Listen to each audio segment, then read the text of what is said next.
The dust settled on a forgotten trail as a homeless drifter named Elias walked toward a failing ranch. He carried nothing but a worn bedroll and a heart heavy with years of silent wandering. The Morrison homestead sagged against the prairie wind, its fences broken and its well nearly dry. Three sisters stood on the porch, their black dresses whipping in the harsh and unforgiving breeze. Margaret, the eldest at 19, clutched a rifle with suspicion burning in her tear-swollen eyes. Sarah, the middle sister at 15, held a trembling hand over her mouth to stifle her sobs. And little Lily, just 8 years old, had not spoken a single word since the funeral. Their father had been thrown from a wild stallion 2 weeks prior, leaving them utterly alone. Elias stopped at the gate and simply nodded, his voice a low rumble asking if work existed. Margaret raised the rifle, demanding he leave before she filled him with buckshot for trespassing. But Lily suddenly walked forward, her silent gaze locking onto Elias with an unexplainable trust. He knelt slowly, pulling a small whittled horse from his pocket and placing it in her hand. Margaret watched, her grip faltering as her mute sister's lips twitched toward a ghost of a smile. Elias asked nothing but pointed toward the collapsed corral fence that needed strong hands to mend. Sarah whispered that they had no money to pay him, only a few chickens and stale bread. He replied that a meal and a dry corner of the barn were payment enough for now. That evening, Elias repaired 3 sections of fence while the sisters watched from the dusty window. Margaret remained guarded, but Sarah brought him a plate of beans and a cup of water. Lily sat on the barn floor, clutching the wooden horse and watching Elias work with curious eyes. By morning, the drifter had not left, and the sound of his hammer woke the household. Days turned into weeks, and Elias mended the corral, the stable roof, and the broken windmill. He spoke few words, but his actions wove a quiet safety net beneath the sisters' fragile feet. Margaret confronted him one evening, demanding to know why a stranger would care about their ruin. He rolled up his sleeve, revealing scars from a life he did not explain, only endured. He said he once had a family, lost them to fever, and saw them in these girls. Margaret's anger cracked, and she wept for the first time since burying her father under the oak. Elias did not touch her, but his steady presence became a wall against her overwhelming grief. Sarah began following him during chores, learning to hammer nails and mend leather harnesses with care. She confessed she feared becoming a burden, but Elias told her strength is never a burden. Lily remained silent, yet every evening she would sit beside Elias and mimic his whittling motions.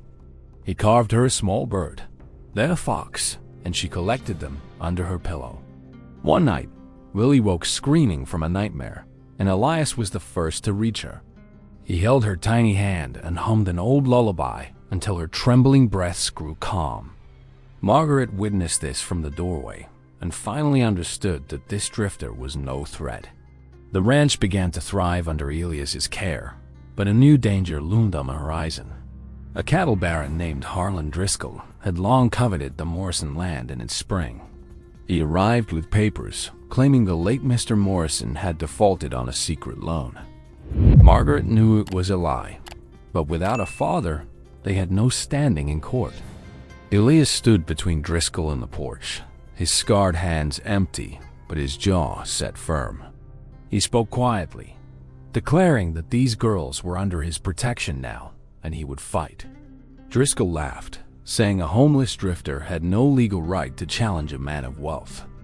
But Elias revealed he had been a lawman once, before tragedy drove him onto the trail. He knew the land office records and demanded an inspection of Driscoll's forged documents by a marshal. Driscoll's men drew their guns, but the sound of a rifle cocking stopped them cold. Margaret stood on the porch, her father's rifle steady, her eyes blazing with newfound fierce courage. Sarah flanked her with a pitchfork, and little Lily held a slingshot aimed at Driscoll's hat. Elias smiled for the first time, a slow, proud smile that transformed his weathered face. He told Driscoll to ride out and never return, for this family would not be broken. The cattle baron retreated, his greed thwarted by a united front he never expected. That night, the sisters gathered around the hearth, and Elias told them a story. He spoke of a lawman who failed to protect his own wife and child from outlaws. That failure had driven him to wander, punishing himself for a crime he did not commit. But in protecting them, he found a reason to live again, a purpose beyond the guilt. Margaret took his hand, her voice steady as she thanked him for being their father now. Sarah added that he had already been a father the moment he mended their broken fence. And Lily, breaking her long silence, whispered a single word that shattered the quiet room. She called him Papa, and the sound of her voice brought tears to every eye. Elias wept openly, gathering all three girls into an embrace that promised never to let go. From that day forward, the drifter was no longer homeless, for his heart found a home.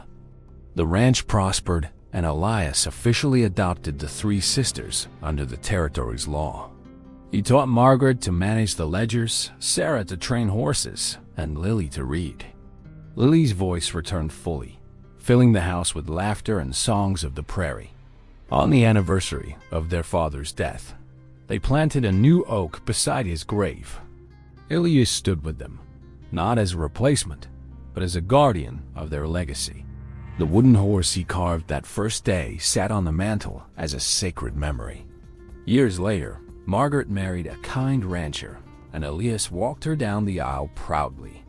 Sarah became a skilled farrier, her confidence forged in the fires of that difficult year. Lily grew into a teacher, her voice now used to educate the valley's young children.